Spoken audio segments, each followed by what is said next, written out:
country, for my country. আজ এই বাংলাদেশের মাটিতে দাঁড়িয়ে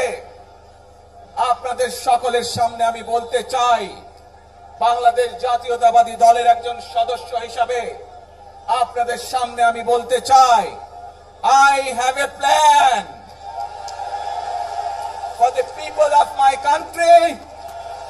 for my country. আজ এই পরিকল্পনা দেশের মানুষের স্বার্থে, দেশের উন্নয়নের জন্য, দেশের মানুষের ভাগ্যের পরিবর্তনের জন্য যদি সেই প্ল্যান, সেই কার্যক্রম, সেই পরিকল্পনাকে বাস্তবায়ন করতে হয়, প্রিয় ভাই বোনেরা, এই জনসমুদ্রে যত মানুষ উপস্থিত আছেন, এই সারা বাংলাদেশে গণতন্ত্রের শক্তি যত মানুষ উপস্থিত